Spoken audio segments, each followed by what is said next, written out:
Hi, Sam Roberts here from Roberts Geospatial. Today I just want to show you some of the new features in ProRaster Premium version 1.0.05. So this update largely contains bug fixes, but there are some new features, so let's just have a quick look.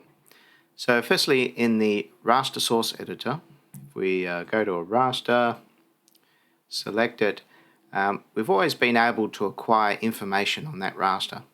So if I put in detail plus statistics and hit the info button, you get this dialog come up with all this information in it, and you can see here for this particular raster that I've got statistics reported, including the quartiles and interquartile ranges, but no histogram information.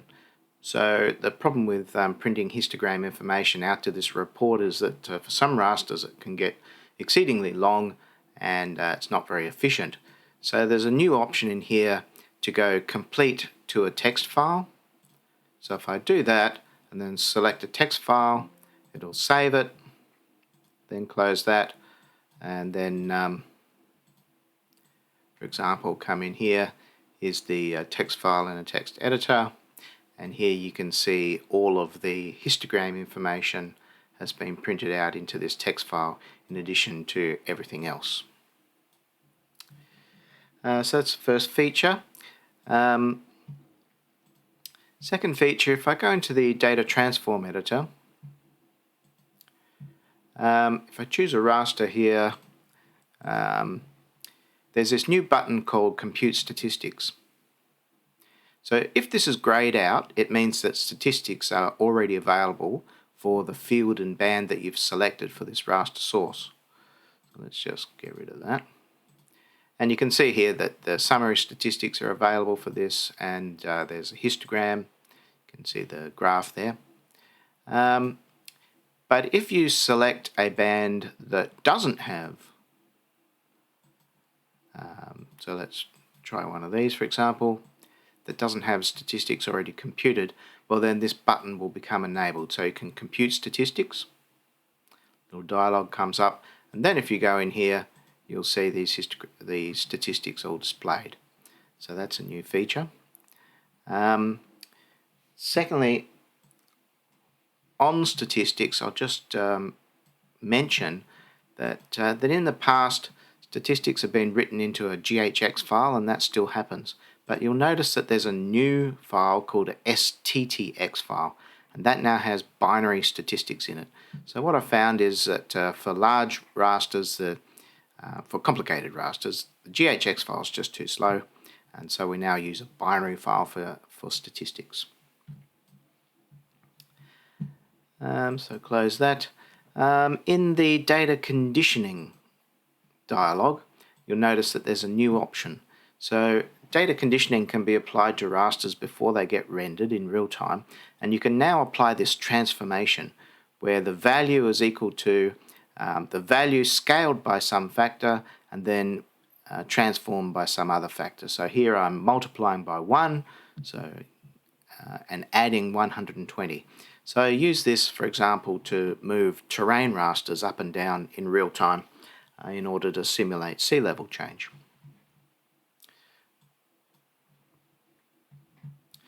In raster source preferences,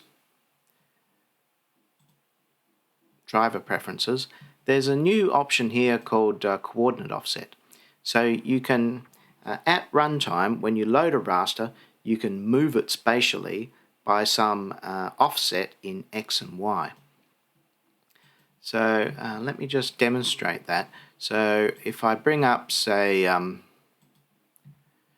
this particular one, so here we have a global terrain raster, and if I go over here to 180 degrees longitude, we fall off the edge of the Earth, and of course there's no data beyond then.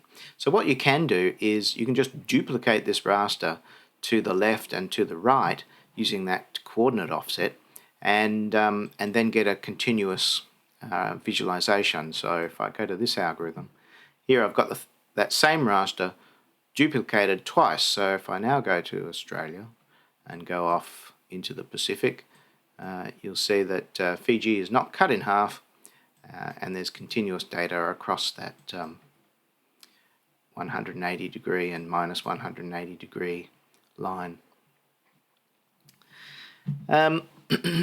In the export dialog, there's a new option here. In addition to the MRR format and the GeoTIFF format, you can export out to a band interleave format, which is a very simple format. It's just it's binary data with a text header, and so for software that can't load MRRs or can't load modern GeoTIFFs, you might have more luck with that band interleave format.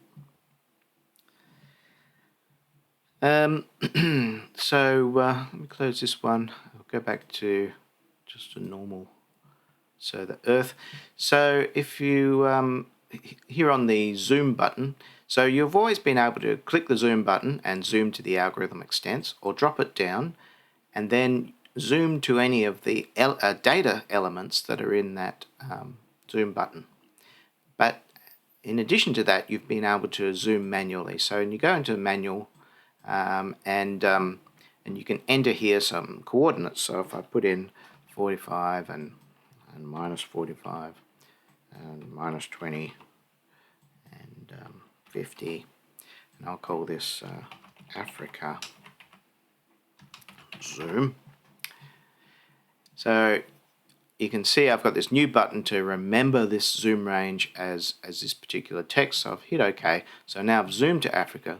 And if you look in here, you've got zoom to Africa zoom. So zoom back out, then zoom to Africa zoom. That's what I just defined.